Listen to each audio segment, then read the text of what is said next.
이어서 나눕니다.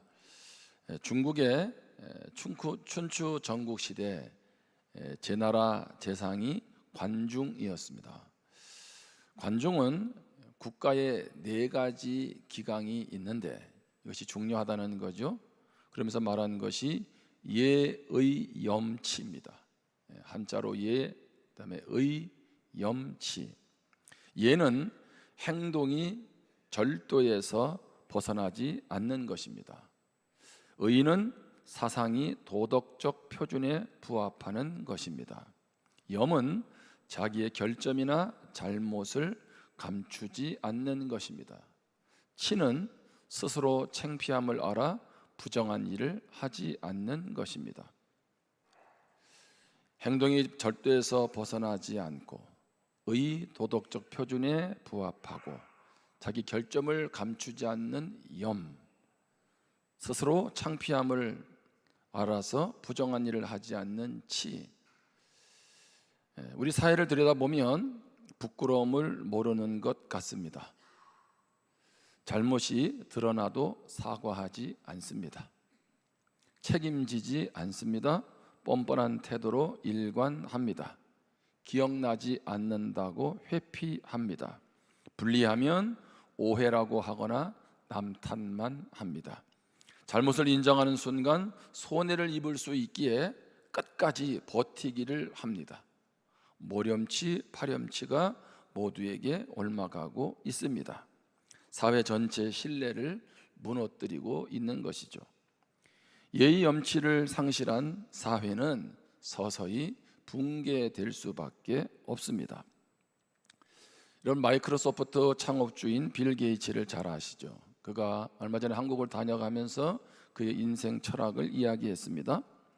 그는 세계 최고의 부자 중에 한 명입니다. 그는 자신이 세운 재단을 통해서 2045년까지 전 재산의 99%를 기부하고 재단을 해체시킬 계획이라고 합니다. 그의 재산 규모는 150조에 달합니다. 감이 안 오시죠? 150조. 그런 이 돈을 가지고 제3세계 지역의 말라리아나 홍역을 퇴치하고 영양실조를 해결해서 아동 사망률을 낮추는 데 사용하고 있습니다. 부자로 성공한 것 대단한데 전 재산을 생명 살리는 일에 사용하겠다는 결단은 더더욱 놀라운 결단이 아닐 수 없습니다. 우리는 하나님 앞에서 우리의 인생을 어떻게 살다 가야 할까요?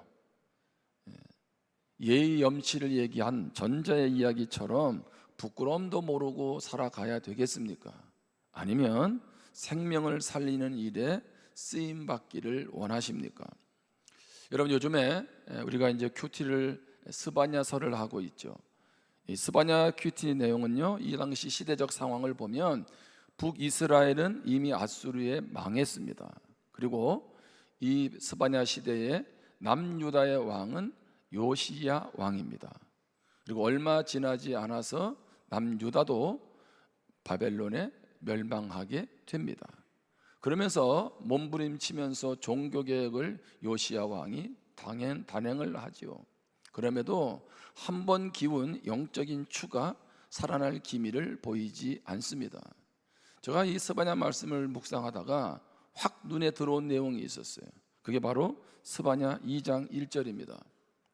수치를 모르는 백성아 모일지어다 모일지어다. 제가 궁금했어요. 스바냐서에서 2번에 걸쳐 수치라는 말이 나오는데 이 수치라는 말의 뜻이 뭘까? 여러분, 수치라는 말은 제가 설교 서두에 인용한 것처럼 부끄러움을 모르는 겁니다. 세상 말로 하면 배째라는 거죠.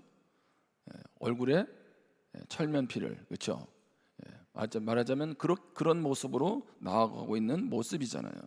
자, 근데 하나님은 이스라엘 백성들을 수치를 모른다, 부끄러움을 모른다, 그렇게 말을 해요. 자, 그들은 하나님의 백성들이잖아요. 근데 어떻게 하나님의 백성들이 수치도 모르는, 부끄러움도 모르는 사람들이 되었을까? 근데 그 원어를 찾아보니까 수치라는 말이요, 히브리어로 카사프입니다. 카사프의 뜻은 갈망하다, 사모하다는 거예요. 여러분, 수치라는 말과 하나님의 은혜를 갈망하고 사모하는 것과 너무 대조적이 아닌가요? 근데 왜 성경은 수치라는 말을, 그런 표현을 썼을까요? 그 말은 무슨 얘기입니까? 수치를 모른다는 것은 하나님을 갈망하지도 사모하지도 않는다는 거예요. 그러니까 수치를 모른다는 것은 뭐예요? 하나님을 갈망하고 사모하지 않고 하나님의 말씀이, 하나님의 뜻이 내 삶을 지배하지 않으니까 나타나는 삶의 결과가 수치라는 거죠. 여러분, 그렇게 보면 우리가 하나님의 백성임에도 불구하고 하나님의 은혜를 갈망하고 하나님의 뜻 가운데 살려고 하는 순종과 몸부림이 없다면 우리는 스바냐가 말하는 것처럼 수치를 모르는 사람으로 살아갈 수밖에 없다는 거죠. 오늘 우리가 말씀을 나누는 삼손은 어떻습니까? 제가 설교 제목을 처음에 언급했잖아요. 사사는 뭐 하는 사람들이에요? 이스라엘 백성들이 잘못하고 하나님이 심판하고 회개할 때 그들을 다시 구원하는 일에 세움을 받았던 사람들이 사사입니다. 구원하는 일에 쓰임을 받는 사사에게 성경은 오늘 뭐라고 표현하냐면 삼손, 그는 사사, 그런데 구원이 필요했던 사사라는 거예요. 구원이 필요했던 사사.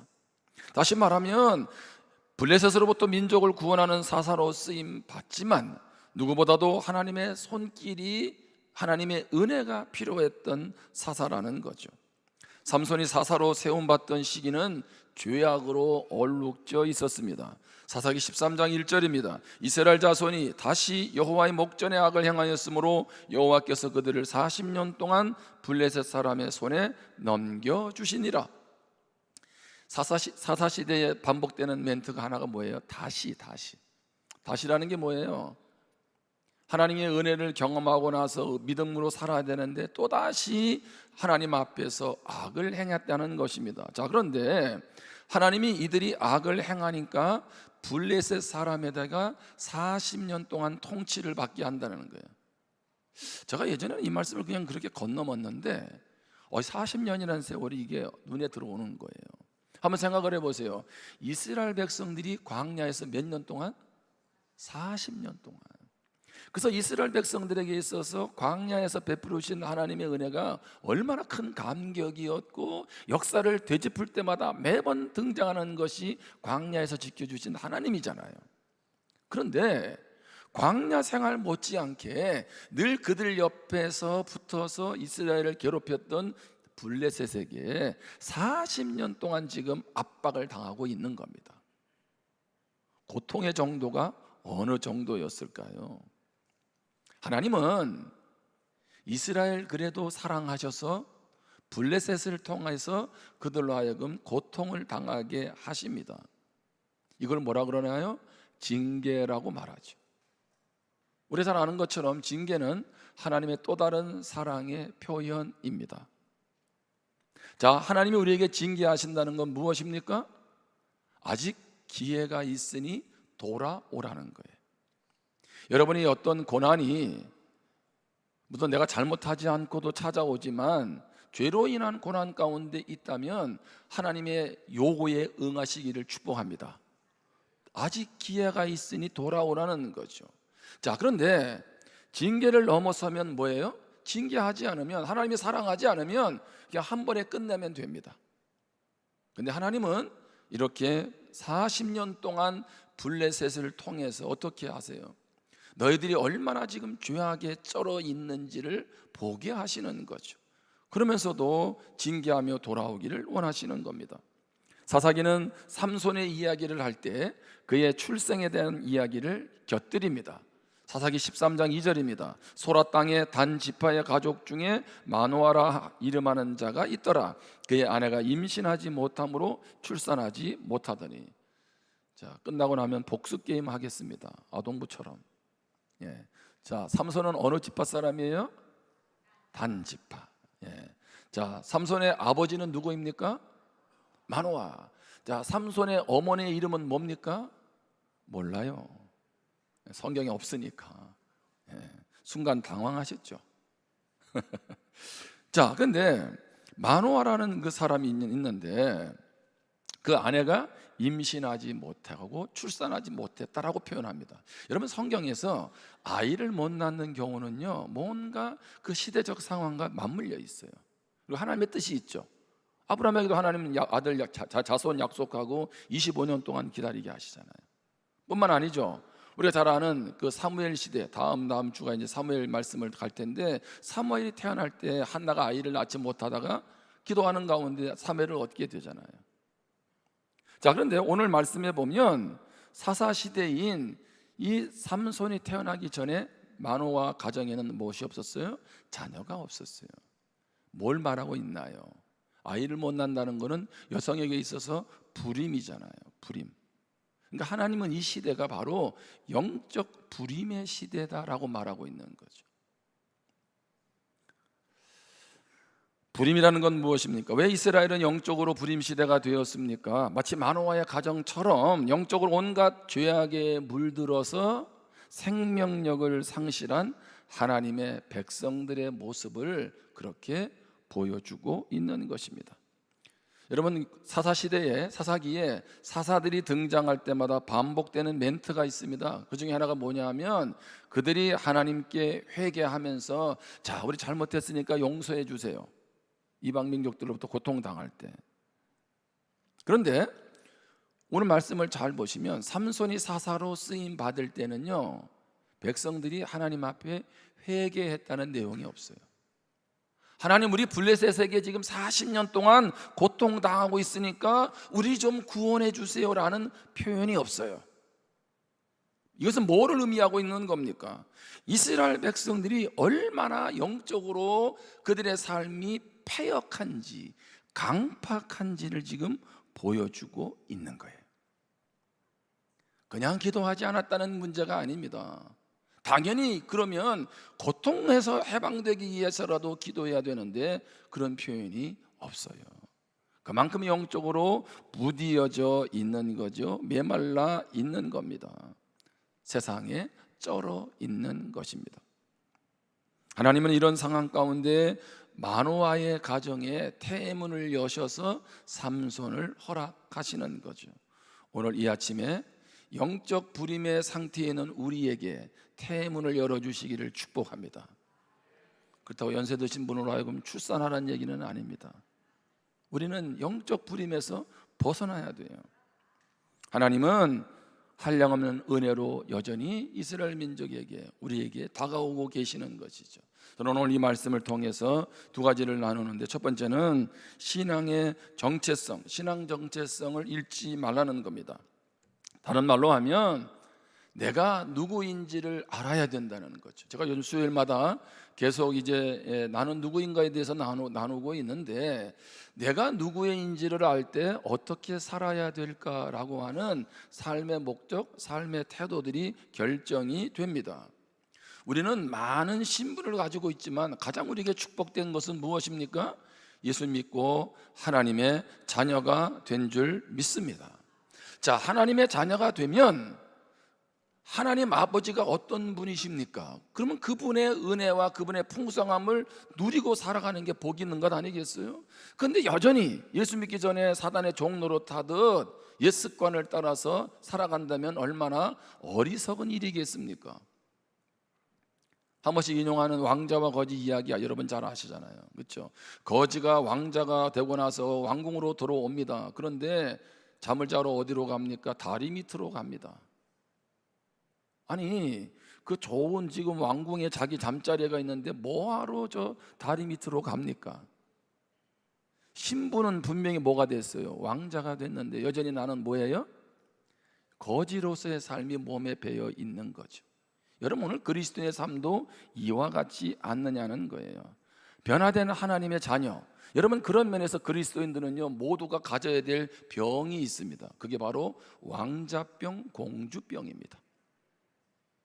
여러분, 그거는요 성경적으로 보면 나쁜 말은 아니에요. 무슨 말 이해가 되시죠? 내가 얼마나 복 있는 존재인지 좌우에 있는 분에게 인사하세요. 미처 몰라 배웠습니다. 그리고 말씀하셔야지. 왕자님이든 공주님이든 조금 연세가 많아도 이해해 주셔야 돼. 여러분, 공주도 나이 들어갑니다. 예? 참 얼마나 안타까운 일입니까? 여러분, 그리스도의 삶이 어느 순간에 마치 삼손처럼, 무엇처럼요? 이스라엘 백성들처럼 정체성을 잃어가고 있지는 않느냐는 거죠. 마노아의 아내에게 삼손의 정체성에 대해서 말을 합니다. 사사기 13장 5절입니다. 보라, 내가 임신하여 아들을 낳으리니 그의 머리 위에 삭도를 대지 말라.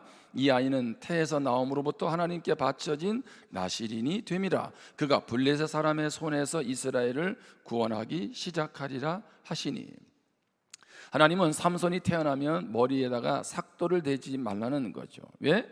태에서부터 나실인이 되었고 이제 이 태어난 아들을 통해서 블레셋 사람들을 이스라엘 손에서 구원하게 할 것이다. 여러분, 나실인이라는 말의 뜻은 뭐냐면 바치다, 헌신하다라는 얘기입니다. 그러니까 하나님께 헌신한 사람을 나실인이라고 말합니다. 또 다른 말로 하면 하나님께 구별된 사람, 그런 사람이 바로 나실인이죠. 여러분, 그렇게 보면 우리 그리스도인들은요, 나실인의 삶을 살아가야 되는 줄 믿습니다. 자, 그런데 나실인이 지켜야 될 규례가 있어요. 그게 민수기 6장에 나옵니다. 세 가지인데요. 첫 번째는 포도주와 독주를 마시면 안 됩니다. 술에 취한 목사가 이 앞에 와서 설교한다고 생각을 해보세요. 횡설수설하지 않겠어요? 그죠? 그만큼 실수를 연상하게 될 거고. 그러니까 왜 포도주와 독주를 마시지 않는지를 아실 거예요. 두 번째는 삭도를 머리에 대어서는 안 됩니다. 삭도는 왜 머리에 대지 말까요? 히브리인들은 머리털은 힘과 생명력의 상징으로 보았습니다. 그래서 나실인의 머리털은요, 그의 헌신의 표고 자신을 하나님께 구별하는 표였습니다. 제가 신학교 다닐 때, 예전에도 한번 그런 얘기를 했을 거예요. 신학교 다닐 때, 지금은 은퇴하셨는데 우리 구약학 교수님이 아침에 수업 시간에 들어와가지고 힘이 하나도 없으신 거예요. 첫 멘트가 뭐였냐면, 여러분들 오늘 나는 가르칠 힘이 없습니다. 그러면서 축 늘어져 계시는 거예요. 그러면서 이어서 하시는 말씀이, 제가 머리를 잘랐어요 그러더라고. 머리카락을. 예? 그래서 지금 미용실 다녀왔다는 거예요. 나는 안 자르고 싶었는데 내 아내가 하도 자르라고 해서 머리를 잘랐는데 오늘 내가 힘이 없다고. 예. 평상시 같았으면 그게 뭐 별로 인상 깊지 않았는데 그게 뭐하고 연결되어 있어요? 예, 구약에 삭도를 머리에 대지 말라고. 예. 저도 어제 머리 안 자르고 오늘 강단에 섰습니다. 다음 주 토요일에는 머리를 자를 겁니다. 근데 그런 의미를 갖고 있는 거죠. 머리 자르지 말라는 얘기는 아니잖아요. 세 번째, 부정한 것을 멀리해야 돼요. 무엇보다 시체를 멀리해야 합니다. 시체는 죽음으로 온 것이고 죽음은 죄의 결과이기 때문에 그렇습니다. 그래서 나실인이 시체를 멀리한다, 그 말은 죄를 멀리한다는 말입니다. 그러니까 사실 삼손은 어떻게 살아야 됩니까? 삼손은요, 나실인으로서의 정체성을 가지고 살아가야 되는데 그는 나실인의 삶이 아니라 충동적인 삶을 살아갔습니다. 여러분, 이어지는 말씀을 보면 그는 충동적으로 블레셋 여인을 아내로 삼으려고 합니다. 이 삼손에게 있어서 여자 유혹에 너무 많이 넘어가잖아요. 근데 세 여인이 등장하는데 그 첫 번째가 블레셋 여인입니다. 삼손이 딥나에 내려가서 결혼하고 싶은 여자를 만나죠. 성경은요, 가나안 여인과 혼인하지 말라고 했습니다. 그런데 삼손은 뭐라고 하냐면 3절에 그의 부모가 그에게 이르되 내 형제들의 딸들 중에나 내 백성 중에 어찌 여자가 없어서 내가 할례받지 아니한 블레셋 사람에게 가서 아내를 맞으려 하느냐 하니, 삼손이 그의 아버지에게 이르되 내가 그 여자를 좋아하오니 나를 위하여 그 여자를 데려오소서 하니라. 자, 이방 민족과 결혼한다는 것, 그것은 곧 무엇을 의미합니까? 서로 다른 신을 섬긴다는 말이 되는 거거든요. 그래서 하나님이 이방 여인과의 결혼을 금했습니다. 그런데 삼손은 어떻게 해요? 부모가 만류하는데도 불구하고 내가 누구를, 그 여자를 좋아한다는 거예요. 내가 좋아하는데 무슨 상관이냐는 거죠. 마치 이 삼손이 있었던 이 사사시대의 특징이 그거 아니겠어요? 자기 소견에 옳은 대로 행한다. 내가 좋으면 됐지 뭘 그걸 가지고 말을 하냐는 거죠. 그래서 요즘도 많은 사람들이 그렇게 말하잖아요. 네 마음 가는 대로 행동해. 내가 하고 싶은 것 해. 내 인생 내 것이잖아. 여러분, 정말 우리 인생 내 마음대로 살아가도 되는 겁니까? 그러면 여러분, 예수 왜 믿으세요? 예수를 믿는다는 건 내 인생의 주인이 바뀌는 건데, 오늘 우리는 주님의 뜻을 이루며 살아가는 사람들이 돼야 되잖아요. 그런데 삼손은 충동적인 삶을 살아가죠. 뿐만 아니라 그가 딥나의 포도원에서 젊은 사자를 맨손으로 죽입니다. 자, 이렇게 죽임을 보게 될 때 나시린의 서원을 지키려면 사자를 죽이고 나서 정결례를 행해야 합니다. 그런데 그렇게 하지 않습니다.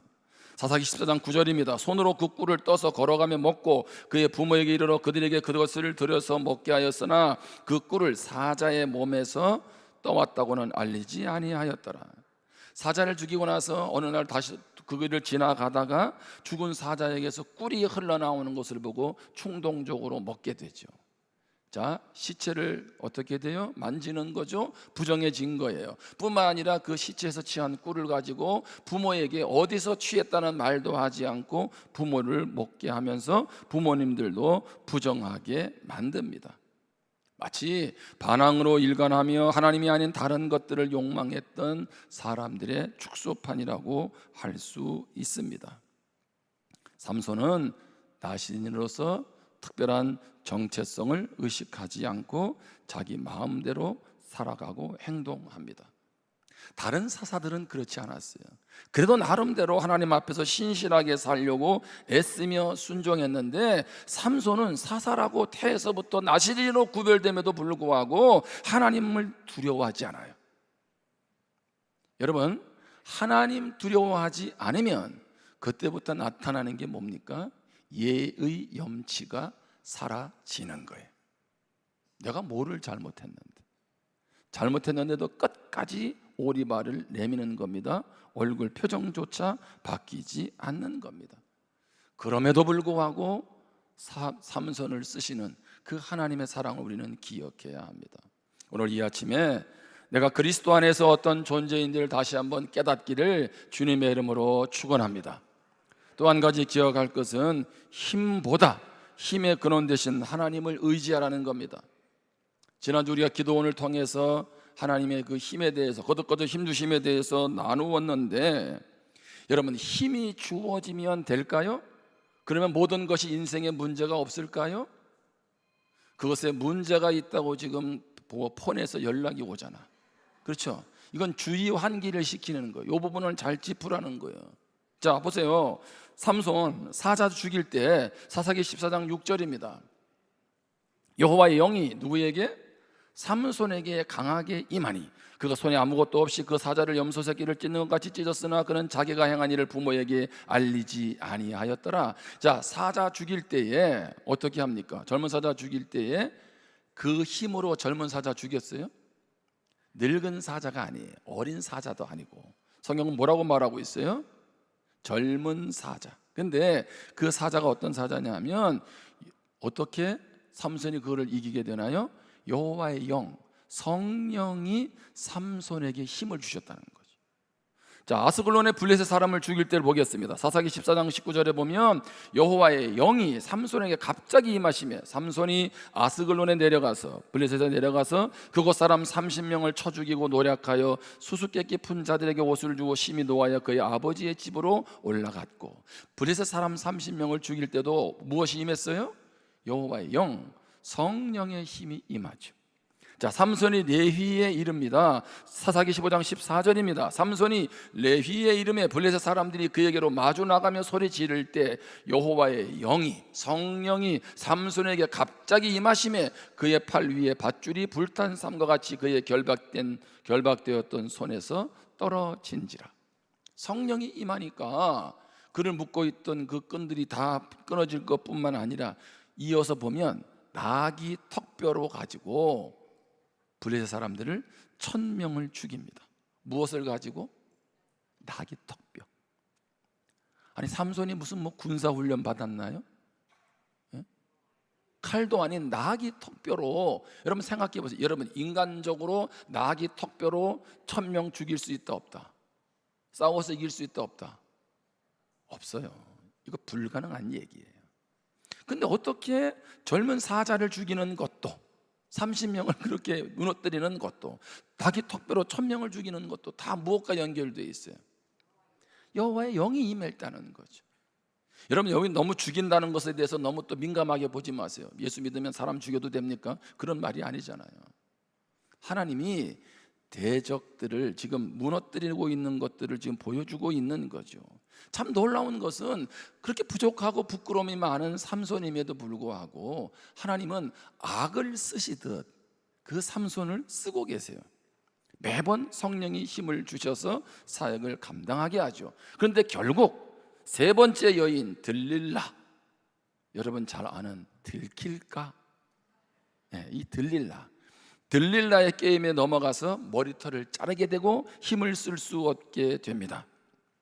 자, 삼손은요 왜 무너졌어요? 힘이 없어서 무너졌나요? 삼손은요 일이 제대로 풀리지 않아서 좌절하다가 낙심하다가 포기하면서 주저앉았나요? 아니에요. 여러분 잘 보시면 삼손은 계속 잘 나가고 있는 거예요. 사자도 무섭지 않아요. 1000명의 블레셋 군도요, 30명의 사람들도요, 대적들이 무섭지 않아요. 눈에 보이는 것 없어요. 그러면 여러분 가만히 생각해 보세요. 여러분은 뭐를 그렇게 원하세요? 지금 다 기도하고 있는 내용이 힘을 달라는 거 아닙니까? 무슨 힘? 돈. 하나님 돈 주시면 내가 살만하겠다는 거지. 무슨 힘? 내가 건강하면. 무슨 힘? 내가 직장에서 잘 나가면. 그렇죠? 무슨 힘? 내가 사람 관계에서 스트레스 안 받으면. 우리는 모두가 힘을 요구하고 있고 그걸 기도하고 있는데, 삼손이 무너지게 된 삼손의 최대 약점은 무엇입니까?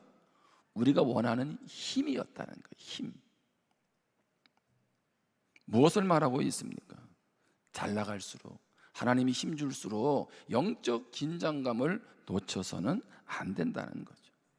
마치 다윗이 사울 왕에게 쫓길 때는 그렇지 않았어요. 그죠? 그런데 그가 나라가 어느 정도 안정을 찾고 나서 여유를 갖게 되면서, 안일에 빠지게 되면서 그가 우리아의 처 밧세바를 범하는 죄를 범하지 않습니까? 야고보서 1장 17절에 보면 온갖 좋은 은사와 온전한 선물이 다 위로부터 빛들의 아버지께로부터 내려오나니, 할렐루야. 모든 좋은 것이 아버지께로부터 오는 줄 믿습니다. 그는 변함도 없으시고 회전하는 그림자도 없으시니라. 우리가 그렇게 원하는 힘은 하나님께로부터 주어지는 줄 믿습니다. 돈도 인맥도 직책도 직분도 의지할 것은 아니에요. 하나님이 주실 힘이지. 그런 가운데 우리는 뭐예요? 그 주신 힘을 의지하는 것이 아니라 그 힘을 주신 힘의 근원 되신 하나님께 더 엎드리고 나아가야 되는 줄 믿습니다. 여러분, 이스라엘 백성들을 보면 광야의 악조건 40년 동안은요 하나님만 바라보았어요. 그런데 하나님이 인도한 가나안 땅 그곳에 정착을 하고 나서는 도리어 우상 숭배하며 하나님과 멀어졌습니다. 도리어 내가 힘들고 어려울 때는 하나님밖에 없어요, 하나님 도와주세요 하면서 기도하는데, 정작 기도하고 하나님께서 회복해 주고 나서는 마치 내 힘으로 살아온 것처럼 하나님 없이도 나는 살아갈 수 있다 하면서 살아가고 있지는 않느냐는 거예요. 삼손은 힘을 주신 하나님을 잊어버리게 되죠. 그러면서 어떻게 해요? 힘도 잃어버리게 됩니다. 삼손은 블레셋 사람들에 의해서 두 눈이 뽑히죠. 감옥에 갇힙니다. 맷돌을 가는 신세로 전락했습니다. 얼마나 비참합니까? 그런데 블레셋 사람들이 그들의 신상인 다곤에게 큰 제사를 하면서 무려 3,000명 정도가 모여들었죠. 그리고 그들은 삼손을 불러내서 그 기둥 가운데 세웁니다. 삼손이 기둥 가운데 섰다는 건 무슨 얘기예요? 하나님을 조롱하는 것과 똑같은 거죠. 사사기 16장 28절입니다. 우리 같이 한번 마지막 읽겠습니다. 시작. 삼손이 여호와께 부르짖어 이르되 주 여호와여 구하옵나니 나를 생각하옵소서. 하나님이여 구하옵나니 이번만 나를 강하게 하사 나의 두 눈을 뺀 블레셋 사람에게 원수를 단번에 갖게 하옵소서 하고, 삼손이 여호와께 무엇하여 부르짖어 하나님께 구합니다. 그렇죠? 이번만 나에게 힘 주셔서 이 원수들을 단번에 다 무너뜨리게 해달라고. 그러면 삼손을 한번 잘 성경에서 한번 찾아보세요. 말씀을 찾아보세요. 삼손이 기도했다는 내용이 있나 보세요. 없어요. 삼손은 지금 언제 기도하고 있어요? 마지막 죽음을 앞두고 기도하고 있습니다. 물론 하나님은 그 삼손의 기도를 들으시고 그 3천 명이 그 신전이 무너지면서 다 죽음을 맞이하게 되죠. 제가 던지는 질문은 그겁니다. 왜 지금 기도하느냐는 거예요. 왜 지금? 왜 두 눈 뽑히고 수치를 당하면서 그렇게 감옥에서 비참한 상황 가운데서 조롱당하는 그런 상황 가운데서 기도하느냐는 거죠. 좀 더 일찍 하면 좋지 않았을까요? 하나님이 힘 주셨을 때 좀 더 하나님 앞에 엎드리고 의지했으면 얼마나 좋았을까요? 여러분, 다시 기도의 자리를 회복하기를 축복합니다. 다시 예배의 자리를 회복하기를 축복합니다. 다시 섬김과 영혼 구원의 자리를 회복하기를 주님의 이름으로 축복합니다. 참 놀랍고 감사한 것은요, 히브리서 11장 32절입니다. 히브리서 11장은 믿음의 사람들에 대한 얘기가 쫙 나오잖아요. 아브라함, 에녹, 노아 얼마나 멋집니까?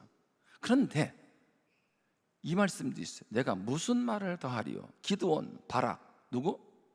삼손, 입다, 다윗 및 사무엘과 선지자들의 일을 말하려면 내게 시간이 부족하리로다. 다윗도 좀 이해되고 사무엘도 이해가 되겠는데 삼손도 지금 어디 들어가 있어요? 믿음으로 살았다고 성경은 그렇게 기록되어 있어요. 근데 이왕이면 부끄러운 믿음이 아니라 좀 더 하나님이 인정하시고 그 주신 것을 가지고, 그렇죠? 하나님께 멋지게 쓰임 받는 인생이 되면 얼마나 좋겠느냐는 거예요. 하나님의 힘이 머물게 하려면 따라하겠습니다. 하나님의 힘이 머물려면 내 힘을 빼야 한다. 그렇죠? 여러분, 운동선수들이 시합에서 실력을 발휘하는 그 방법을 잘 아시죠? 뭘 빼야 돼요? 힘을 빼야 돼. 힘이 내 힘이 들어갈수록 더 그 경기를 망치는 것을 잘 보게 됩니다. 그렇게 보면 실력은요, 힘 빼는 거예요. 힘 빼는 거.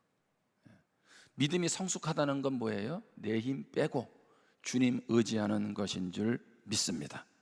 여러분, 오늘 우리가 11월 16일 이 날이 무슨 날일까요? 추수감사주일입니다. 매년 이때를 앞두고 우리가 행복축제를 하게 되는데 오늘 선포식도 합니다. 영혼 구원은요, 주님이 이 땅에 오신 이유고 교회 존재 이유고 목적인 줄 믿습니다. 아멘. 여러분, 영혼을 구원한다, 전도한다, 이 말은 무슨 얘기일까요? 전도한다는 얘기는요, 첫 번째 기억하셔야 돼. 내 영혼에게 집중하라는 거예요. 내 영혼에게. 내가 죄 아래 있었던 사람이고 미래 소망이 없었던 사람에게 주님이 찾아와 주셨는데 내가 그 사랑을 얼마나 기억하고 믿음으로 살아가고 있는지 나 자신을 점검하는 게 뭐예요? 그게 영혼 구원의 1번이에요. 두 번째, 믿음의 지체들 안에 있는 그 연약한 모습들을 보면서 그들을 돌아보고 세워주는 것이 영혼 구원이에요. 세 번째, 우리가 추구하는 영혼 구원은 무엇입니까? 믿지 않는 사람들에게 복음을 전하는 것인 줄 믿습니다. 우리 잘 아시죠? 전도의 주체는 누굽니까? 내가 아니라 성령님인 줄 믿습니다. 아멘? 우리 전도할 때 그런 얘기 많이 하잖아요. 목사님, 저는요 말주변이 없어요. 말주변이. 저는요 성격이 내성적이에요. 저는 성경 공부를 한 게 없고 성경 지식이 너무 부족해요. 그래서 아무래도 전도가 힘들어요. 그런 분들에게 위로가 되는 건 뭡니까? 전도는 내 힘으로 하는 것이 아니라 성령의 힘으로 하는 거예요. 아멘. 그래서 주님께서 사도행전에 보면 제자들로 하여금 복음 전할 때 먼저 뭘 말씀하세요? 오직 성령이 무엇하면 임하시면. 예. 여러분, 우리가 복음 전한다고 한 사람 구원시킬 수 있나요? 성령이 아니고선 예수를 주로 시인할 수 없잖아요. 우리가 함께 영혼 구원한 일에 달려가기를 주님의 이름으로 축복합니다.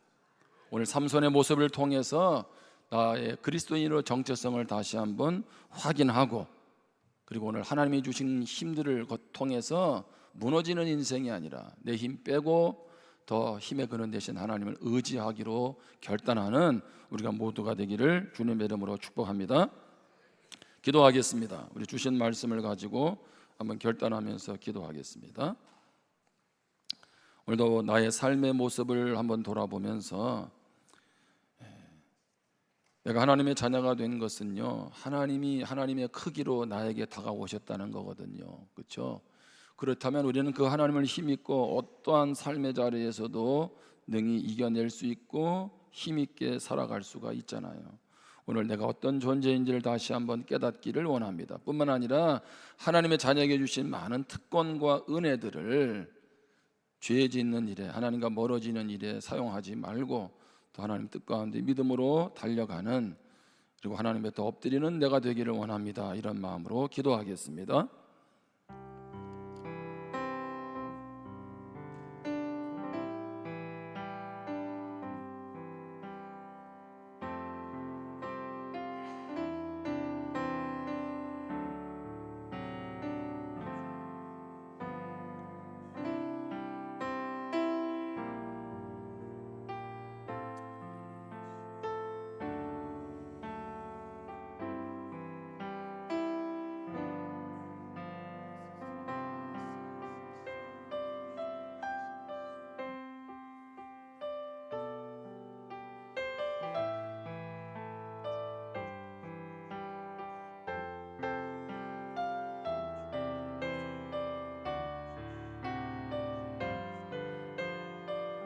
하나님 아버지, 날마다 내가 하나님 자녀임을 고백하며 그 은혜를 기억하며 믿음으로 달려가는 저희들 되게 하여 주옵소서.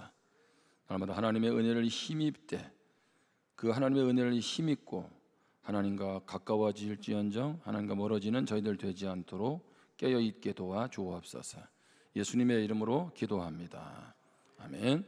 우리 찬송가 310장입니다.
내가 믿고 또 의지함은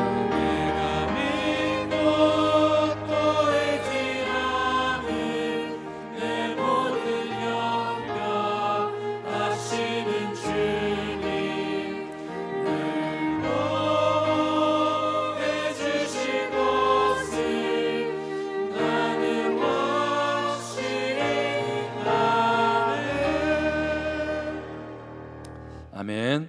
우리 리모델링 헌금 이숙희 집사님, 쌍둥이 손자들이 태어나기 위해서 감사합니다. 우리 손준현 안수 집사님 가정, 아들 이준이와 이훈이 건강하게 태어나게 해주심을 감사합니다. 손진호 집사님 가정, 어떤 환경 속에서도 주님은 내 편 되심을 고백합니다. 서석과 한효숙 집사님, 그 외에도 많은 분들이 감사의 예물을 드렸습니다. 늘 범사가 감사하시기를 바랍니다. 우리 교회 소식을 전하겠습니다. 우리 11월 16일 우리 행복 축제를 하는데요. 우리 광고가 마치면 우리 김영찬 안수 집사님이 좀 더 행복 축제에 대해서 안내를 하겠습니다. 다음 주일은 우리 오늘 오후 예배는 우리 가정 예배 및 우리 셀별 모임으로 진행을 하게 됩니다. 그리고 돌아오는 수요일에는 이금주 선교사님이 말씀을 전합니다. 이번 주 토요일에 우리 팀룩 찬양 예배가 오후 4시에 있습니다. 이제 팀룩 찬양 예배가 계속 진행이 되다가 요즘에 여기저기에서 하도 부르는 곳이 많아가지고 아마 정기적으로 드리는 예배는 아마 이번이 마지막이 될 것 같아요. 여러분 같이 오셔서 또 은혜 받으시면 좋겠고요. 그리고 다음 주일 우리 세대별 예배는 그렇게 장소를 기억하시고 다음 주에 함께 하실 수 있기를 바랍니다. 우리 변철호 집사님, 우리 정혜숙 집사님 둘째 딸 우리 변찬영 자매가 이번 주 토요일 미국의 LA에서 결혼을 합니다. 남편은 목사님입니다. 그래서 이제 우리 한국은 결혼 안 하면 목사 한 줄 잘 안 주는데 미국은 그게 가능한 것 같아요. 앞으로 그럼 뭐가 되는 거예요? 이제 사모님이 되는 거예요. 어쨌든 목회를 잘 감당할 수 있도록 여러분 그렇게 기도해 주시고, 이번 주에 또 미국에 가는 우리 집사님 네 분 한번 일어나 보시죠. 변 집사님하고 우리 정혜숙 집사님, 우리 한번 축하하면서 박수로 격려하겠습니다. 가서 사위 잘해주세요. 그리고 우리 손진원 집사님, 손진호, 우리 공혜진 성도가 쌍둥이를 낳았습니다. 아들. 한번 보여드릴까요? 첫째. 근데 이름을 우리 저 할아버지 이름을 땄어요. 그래가지고 손이준. 그다음에 둘째 손이현. 계속 교회 안에 쌍둥이가 태어나기를 축복합니다. 이제 얼마나 보기 좋아, 그렇죠? 우리 박수로 한번 축하해 주세요. 건강하게 또 잘 자라가도록 또 우리 산모를 위해서도 기도해 주시면 좋겠습니다. 제가 내일부터 수요일까지 우리 전주에 우리 침례교 해외선교회 지부장 모임이 있습니다. 우리 침례교회 해외선교회가 730명 선교사가 있는데 그게 20개 지부로 나누어져 있어요. 그래서 이제 전반적으로 한 해 동안 선교를 돌아보는 그런 시간인데, 여러분 또 제가 다녀오겠습니다. 계속 선교를 위해서 제가 귀한 사역 잘 감당하도록 기도해 주시기를 바랍니다. 우리 9월에도 노타이 반소매인데 복장은 여러분들이 잘 이렇게 알아서 이렇게 입으시면 되겠습니다. 우리 이 시간에는 우리 기획위원장인 우리 김영찬 안수 집사님, 우리 행복 축제 안내를 하겠습니다. 우리 나올 때 우리 수고하시라고 박수로 맞이하겠습니다.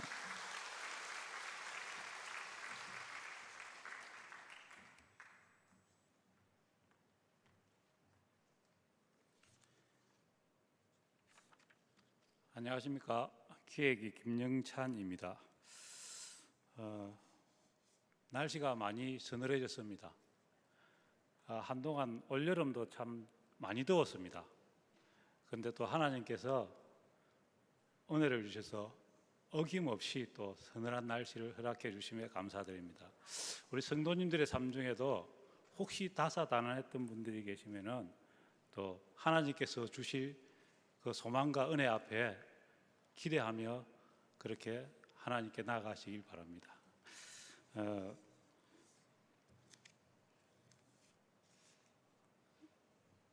오늘은 2025년 행복축제 선포주일입니다. 우리는 행복한 사람입니다라는 주제 아래 하나님께로부터 온 놀라운 구원의 은혜와 사랑을 빚진 자의 우리들이 하나님께서 맹하신 말씀에 청종하는 마음으로 기도와 전함으로 마음을 한 곳에 모아주시길 바랍니다. 사도행전 4장 29절 이하의 말씀은 주여 이제도 그들의 이의 품을 굽어보시옵고 또 종들로 하여금 담대히 하나님의 말씀을 전하게 하여 주시오며 손을 내밀어 병을 낫게 하시옵고 표적과 기사가 거룩한 종 예수의 이름으로 이루어지게 하옵소서 하더라. 빌기를 다하며 모인 곳이 진동하더니 무리가 다 성령이 충만하여 담대히 하나님의 말씀을 전하니라. 아멘. 이 말씀처럼 기도와 담대함으로 나아가는 전도의 현장에서 하나님을 경험하는 그런 은혜의 시간들이 되었으면 합니다. 하나님의 은혜를 입은 자들이 마땅히 행할 본분입니다. 주님의 명령 앞에 기도로 준비하시고 마음으로 성령님을 의지하여 전도함으로 교회 공동체에 하나님께서 명하신 사역에 동참함으로 힘을 모아주시기 바랍니다. 그리고 여러분들이 주보에 받으신 그 속지를 보시면은